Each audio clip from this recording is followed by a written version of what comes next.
ಆತ್ಮೀಯ ವೀಕ್ಷಕರೇ, ತಮ್ಮೆಲ್ಲರಿಗೂ ನೆಲದ ಜನ ನೆಲದ ಮಾತು ನೂತನ ಯೂಟ್ಯೂಬ್ ಚಾನೆಲ್ಗೆ ಸ್ವಾಗತ.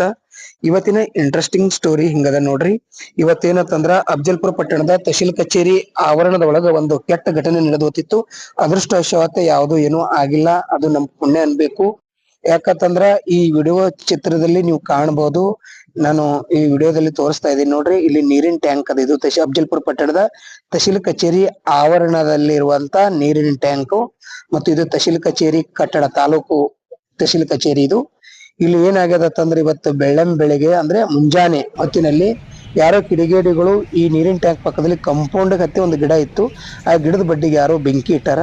ಬೆಂಕಿ ಇಟ್ಟಿದ್ರಿಂದ ಆ ಗಿಡದ ಪೂರ್ತಿ ಸತ್ವ ಕಳ್ಕೊಂಡು ಗಿಡ ಏನಾಗತ್ತಂದ್ರೆ ವಿದ್ಯುತ್ ಕಂಬದ ಮೇಲೆ ಬಿದ್ದರಿಂದ ವಿದ್ಯುತ್ ಕಂಬನು ಕೂಡ ಸಂಪೂರ್ಣ ಮುರಿದು ಬಿದ್ದದ. ವಿಡಿಯೋದಲ್ಲಿ ಕಾಣಬಹುದು ನೀವು. ಇದರಿಂದ ಈ ವಿದ್ಯುತ್ ಕಂಬದ ಕೂಡ ವಿದ್ಯುತ್ ಪ್ರವಾಹವಾತಂದ್ರೆ ಕರೆಂಟ್ ಇತ್ತು, ವಿದ್ಯುತ್ ಇತ್ತು ಅಂತ ಹೇಳಲಾಗಿದೆ. ತಕ್ಷಣ ಸುದ್ದಿ ತಿಳಿದು ಕೆಬಿ ಇಲಾಖೆ ಸಿಬ್ಬಂದಿಗಳು ಸ್ಥಳಕ್ಕೆ ಆಗಮಿಸಿ ವಿದ್ಯುತ್ ಅನ್ನ ಕಟ್ ಮಾಡಿದ್ದಾರೆ. ಆಗುವ ಅನಾಹುತವನ್ನ ತಪ್ಪಿಸಿದ್ದಾರೆ. ಅವರಿಗೆ ಸ್ಪೆಷಲ್ ಆಗಿ ನಾನು ಥ್ಯಾಂಕ್ಸ್ ಹೇಳ್ತೀನಿ. ನಂತರ ತಹಶೀಲ್ದಾರ್ ಕೂಡ ಸಂಜೀವ್ ಕುಮಾರ್ ದಾಸರ್ ಅವರು ಸ್ಥಳಕ್ಕೆ ಆಗಮಿಸಿ ಪರಿಶೀಲನೆ ಮಾಡಿ ಮತ್ತೆ ಕೆಬಿ ಸಿಬ್ಬಂದಿಗಳಿಗೆ ಹೊಸ ಕಂಬ ನಿರ್ಮಾಣ ಮಾಡ್ರಿ ಅಂತೇಳಿ ಸೂಚಿಸಿದ್ರು.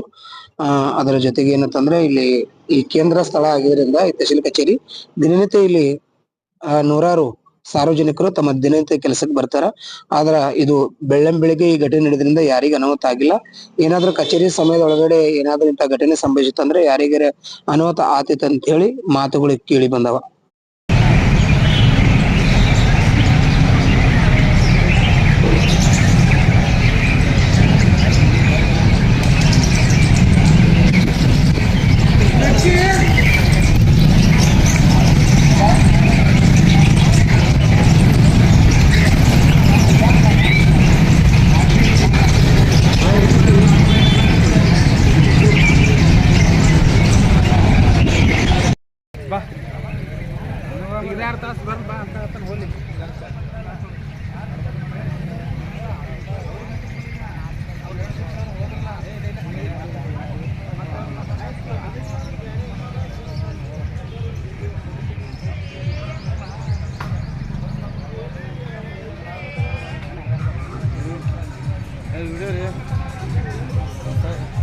ಸಿಬ್ಬಂದಿಗಳು ಬಂದ್ರೆ ಅದನ್ನು ಬರೀ ಸರ್ ಬಂದರೆ ಸರ್